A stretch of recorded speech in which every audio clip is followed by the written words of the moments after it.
Have you ever pondered why cancer is such a formidable adversary? This intriguing question leads us to a deeper exploration which we will embark upon today. But first, delve into what cancer truly is, as described by leading researchers at Harvard University.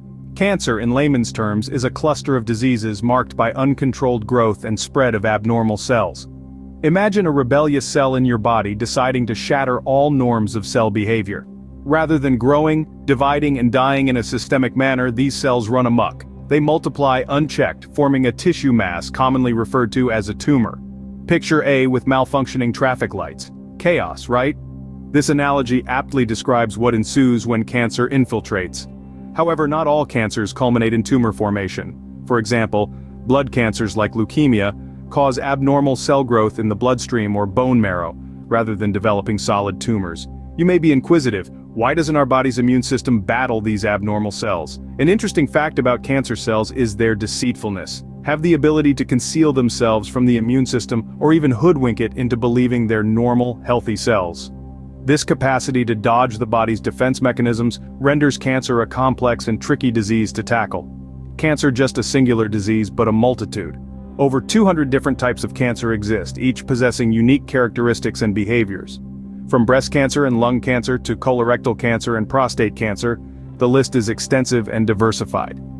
Each cancer type can further be categorized into different subtypes, adding another layer to the complexity.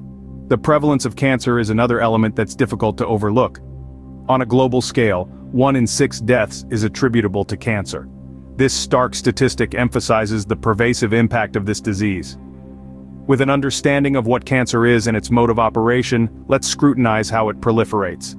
Accompany as we expose the journey of a cancer cell, its ability to migrate from its original location to other parts of the body, and the ramifications of this process. Understanding this is a pivotal part of the puzzle in comprehending why cancer is so challenging to vanquish. Cancer, like a wildfire, can spread rapidly, but how does it do this? Picture this. A group of rebels, rogue cells, break away from their original site, which we'll call the primary tumor. These rebels, now known as cancer cells, don't play by the rules. They have one goal, and that's to grow and divide without any checks or balances. But to spread, these rogue cells need transportation. They find this in two of the body's own systems, the bloodstream and the lymphatic system. You see, these systems are like the highways of your body, transporting nutrients, cells, and other substances throughout your body. The cancer cells hitch a ride on these highways, traveling to distant parts of the body. Once they reach their destination, these cells start to invade and grow in the new location, forming what we call secondary tumors. This process is known as metastasis. It's like these cells have planted the seeds of rebellion in a new land, and this is where the real trouble begins. Now, different types of cancer spread at varying speeds. Some are like sprinters, spreading quickly and aggressively. Others are more like marathon runners, spreading slowly over time. The speed at which a cancer spreads is influenced by many factors, such as the type of cancer, its stage, and the individual's overall health. For instance, lung cancer and pancreatic cancer are known to spread quickly, often before symptoms even appear. On the other hand, prostate cancer and certain types of breast cancer typically spread more slowly. These varying speeds can make it challenging for doctors to predict the course of the disease and plan appropriate treatment. So, why is understanding this process crucial? Well, because it's this ability to spread and form new tumors that makes cancer such a formidable foe. It's like trying to put out a fire that keeps popping up in different places. Understanding how cancer spreads gives us insight into why it's so hard to beat. Let's explore this next. Before we on to the next chapter, don't forget to subscribe to our channel for more informative videos like this one. Why is it that despite advancements in medical technology, cancer continues to be a leading cause of death? This is a question that has puzzled scientists and doctors alike for decades. To begin, let's examine the human body's immune system. This remarkable defense mechanism is designed to recognize and attack foreign bodies such as bacteria and viruses. However, when it comes to cancer cells, the immune system often struggles. Why? Because cancer cells are not foreign invaders. They are our own cells that have gone rogue, growing and dividing at an abnormal pace. This makes it exceedingly difficult for the immune system to recognize them as a threat and take action. Next, we come to the challenge of early detection. Many types of cancer can quietly develop for years without showing any signs or symptoms. By the time they are detected, they may have already reached an advanced stage or metastasized, that is, spread to other parts of the body. This makes treatment much more complex and challenging. Adding to the complexity is the potential for relapse. Even after successful treatment, cancer cells can remain dormant in the body, only to reactivate and grow again. This is why regular follow-ups and screenings are crucial for cancer survivors. Lastly, let's discuss the issue of resistance. Much like bacteria can become resistant to antibiotics, cancer cells can mutate and become resistant to treatments. This means that a treatment that was initially effective may no longer work, necessitating a change in treatment strategy. So, in essence, the challenge of beating cancer lies in its ability to disguise itself, its silent progression, the potential for relapse, and its capacity to adapt and resist treatment. It's a bit like trying to hit a moving target while blindfolded.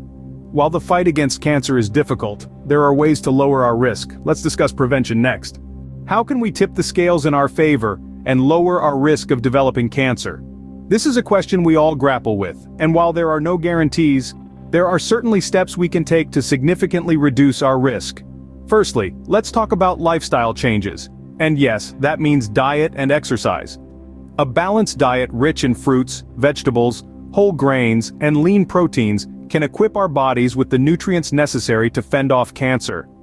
Regular exercise not only keeps our organs healthy, but it also boosts our immune system, making us less susceptible to the disease.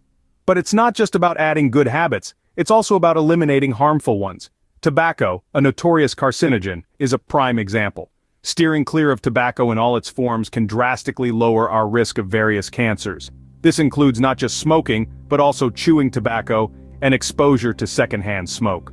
Alcohol, while not as detrimental as tobacco, can still increase our cancer risk when consumed excessively. Moderation is key. For men, that's up to 2 drinks a day, and for women, it's 1. Now, let's talk about regular screenings. These are crucial because they can detect cancer early when it's most treatable.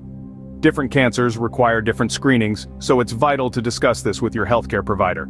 They can guide you on what screenings you need and how often you should get them based on your age, sex, and family history. Lastly, it's essential to know your body and be aware of any changes. Unexplained weight loss, persistent pain, changes in skin appearance, or unusual lumps. These can all be potential signs of cancer. If you notice anything unusual, don't hesitate to seek medical advice. Prevention is critical, but should cancer still develop, it's important to know how to handle it. Let's cover this in our final chapter. Remember, knowledge is power, and by arming ourselves with the right information, we're already one step ahead in the fight against cancer. If faced with a cancer diagnosis, how do we become warriors, not victims? In battle against cancer, the most potent weapon we have is our mindset. It's about facing the diagnosis with courage, resilience, and an unwavering will to fight. It's not just about surviving, it's about thriving amidst adversity. Having a positive mindset is crucial. It's about seeing the diagnosis not as a death sentence, but as a life-changing experience. It's about embracing the challenge, not hiding from it. It's about transforming fear into fortitude, despair into determination. Remember, a warrior is not defined by the battles they win, but by the battles they choose to fight. But a warrior doesn't fight alone. They lean on their loved ones for support, and you should too. Your family and friends, they're your allies. They're there to lend a listening ear, offer words of encouragement, and provide a shoulder to lean on. They're there to remind you of your strength when you're feeling weak and to celebrate your victories no matter how small. And let's not forget our healthcare professionals. They're the generals in this war against cancer. They guide us through the fog of war, providing us with the knowledge and tools we need to fight. It's essential to maintain an open line of communication with them, to ask questions, express concerns, and fully understand the battle plan. Then there are the treatments. Surgery, radiation, chemotherapy. These are weapons. They're not without their challenges, but they've been proven to be effective in the fight against cancer. And then there are the emerging therapies, the new weapons being developed in the laboratories around the world. They offer hope, a beacon of light in the darkest hours.